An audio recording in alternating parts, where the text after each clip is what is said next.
लोकसभा चुनाव को लेकर 7वें और आखिरी चरण के लिए 1 जून को मतदान होने हैं। ऐसे में प्रचार अभियान भी थम चुके हैं। इस बीच छत्तीसगढ़ के पूर्व मुख्यमंत्री भूपेश बघेल ने कांग्रेस को जीत दिलाने के लिए अपनी पूरी तरह से ताकत झोंक दी और इस दौरान कई जगहों पर भूपेश बघेल ने बदलाव की लहर की बातें भी की हैं। उन्होंने कहा कि पूर्वांचल के मतदाताओं को बीजेपी की पूर्णाहुति करनी है। 7वें और आखिरी चरण के चुनाव के लिए कांग्रेस के पक्ष में प्रचार प्रसार करने भूपेश बघेल वाराणसी पहुंचे थे। छत्तीसगढ़ के पूर्व सीएम बघेल ने इस दौरान बीएचयू के धरनारत प्रोफेसर ओम शंकर से भी मुलाकात की थी। इस दौरान ये भी भरोसा दिलाया कि सरकार के खिलाफ विपक्ष इस मुद्दे पर मुखर होगा। भूपेश ने दावा किया कि वाराणसी में भी पीएम मोदी इस बार हार का सामना करेंगे। बीजेपी को एहसास हो गया है कि वाराणसी की सीट फंस चुकी है और राजनीतिक तापमान भी अब चरम पे है। अब 7वें चरण का चुनाव है। दूसरे शब्द में ये कह सकता हूँ कि ये प्रजातंत्र का महायज्ञ है। अब अंतिम पूर्णाहुति अब बनारस के लोगों को करना है। पूरे देश में बदलाव की स्थिति है। लोग इस सरकार से परेशान हो चुके हैं और बदलना चाहते हैं। बनारस के लोग भी, मैं कल से मैं घूम रहा हूँ, गांव भी गया था आज और शहर में घूम रहा हूँ, लोगों से मिल रहा हूँ, तो यहाँ के लोग भी बदलाव की बात कर रहे हैं। हालांकि कहने में थोड़ा सा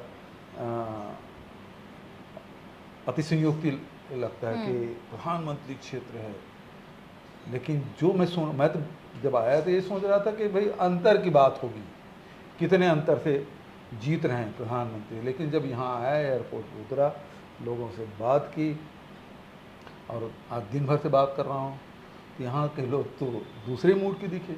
और बनारस है ये, बनारस तो बनारस है फिर। और यहाँ मुझे जो दिख रहा है वो बदलाव। बता दें, साल 2014 से प्रधानमंत्री नरेंद्र मोदी का गढ़ माने जाने वाले वाराणसी में 1 जून को लोकसभा चुनाव के अंतिम चरण में पीएम मोदी और उत्तर प्रदेश कांग्रेस प्रमुख अजय राय के बीच मुकाबला है। भूपेश बघेल ने लगातार जनसभाओं में कांग्रेस के लिए माहौल बनाते नजर आए। इस दौरान ये भी कहा कि ये लड़ाई देश की जनता लड़ रही है। रायबरेली और अमेठी में भी देखा गया, पूरे उत्तर प्रदेश में दिख रहा है जनता बदलाव चाहती है। बघेल ने बीजेपी पर जमकर तंज कसते हुए कहा कि बीजेपी जुमलेबाजी वाली सरकार है, जो कहती है वो तो बिल्कुल नहीं करती है। देश नहीं बिकने दूंगा की बात करने वालों ने सब कुछ बेच दिया। क्योंकि जुमलेबाजी की सरकार है, जो कहती वो तो बिल्कुल नहीं करती। जैसे कहा कि देश नहीं बिकने दूंगा, सब तो बिक गया। एयरपोर्ट बिक गया, पोर्ट बिक गया, रेलवे स्टेशन बिक गया, ओएनजीसी बिक गया, हमारे LIC बिक गई। कौन सी संस्थान है जो बचा है? खदानें बिक गई, सब कुछ। ACCL भी बिक गया, तो सब कुछ बिक रहा है। बोला क्या था? देश नहीं बिकने दूंगा, और सब कुछ बिक रहा है।